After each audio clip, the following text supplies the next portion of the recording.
फिर पहले तो हम लोग ये देखेंगे इसकी प्रिंटिंग सब ओके है, अच्छे से है। अब जैसे कि मैंने इसमें बताया था वैसे ही हम लोग वो देखेंगे। प्रमुख वैज्ञानिक देखना है मुझे।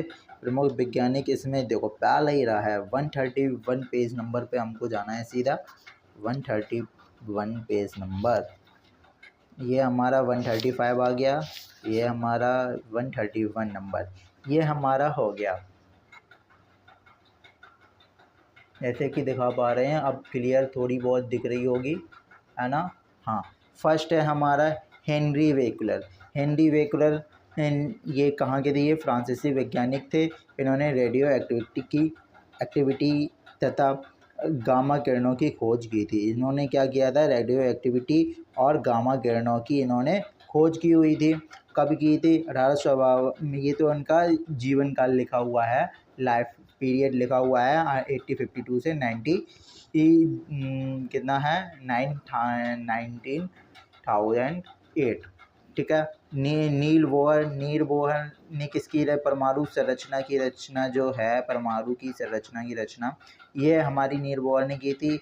इसी की वजह से इन्हें 1922 में नोबेल पुरस्कार भी मिला हुआ था। हेनरी बेकलर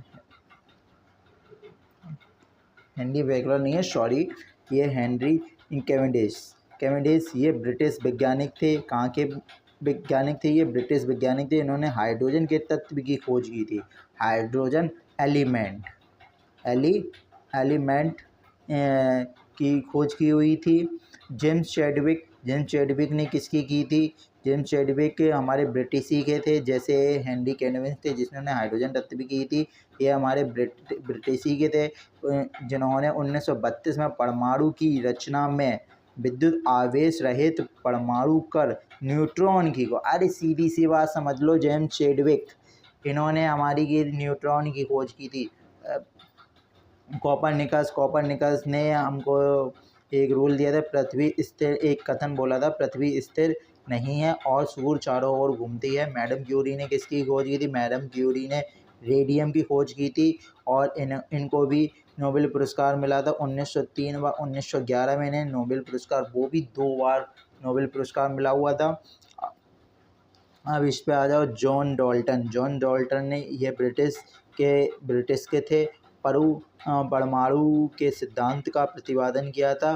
परमाणु के सिद्धांत का प्रतिपादन किया, मतलब दिया इन्होंने, और गुणित अनुपात का भी नियम इन्होंने ही दिया। गुणित अनुपात क्या होता है ये अभी हम बता नहीं सकते हैं, लेकिन जो इम्पोर्टेंट है वही मैं आपको सीधा मैं इसमें करा दे रहा हूँ, बस इतना है। फिर इसकी हम लोग आपको प्रैक्टिस भी करवा देंगे। अब जैसे चार्ल्स रॉबर्ट डार्विन ने क्या किया था? विकास का सिद्धांत किसने दिया था? चार्ल्स रॉबर्ट डार्विन ने। ये हमारे ब्रिटिश ही के थे, ज़्यादातर वैज्ञानिक जो ब्रिटिश ही के हैं। अल्बर्ट आइंस्टीन ये यहूदी ये इम्पोर्टेंट हो सकता है, यहूदी जर्मन के मूल वैज्ञानिक थे। इन्होंने सापेक्षिकता, आपको दिखाई नहीं दे रहा है, बता देना भाई। हाँ, ये रहा, सापेक्षता का सिद्धांत दिया था, जो हमारा E = mc² होता है। इन्होंने प्रकाश विद्युत प्रभाव की व्याख्या भी की, प्रकाश विद्युत प्रभाव, जिसके लिए इन्हें नोबेल पुरस्कार मिला। अलेक्जेंडर फ्लेमिंग ने लाइसोजाइम या पेनिसिलिन की खोज की। ये हमारा बायोलॉजी से क्वेश्चन है, देख रहे हो, बायोलॉजी केमिस्ट्री सब इसी में मिक्स हो रहा है, तो इसीलिए मैंने इसको वन लाइनर बोला हुआ था।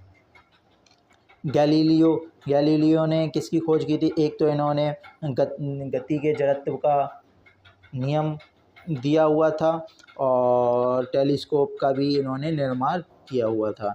ठीक है, अब इस पे आ जाओ, विलियम हार्वे ने क्या रक्त परिवहन की खोज की थी? रक्त परिवहन की खोज की थी एडवर्ड जेनर ने चेचक की खोज की थी, चेचक टीके की खोज की थी। जोसेफ लिस्टर जो हमारे एंटीसेप्टिक सर्जरी है, इन्होंने इनका सूत्रपात किया था जोसेफ प्रिस्टले। जोसेफ प्रिस्टले ने ऑक्सीजन की खोज की थी, जो हम लोग अभी तक सांस लेते हैं, है ना। ये कि ऑक्सीजन जो शब्द है वो किसने दिया, वो जोसेफ प्रिस्टले ने इसकी खोज की थी।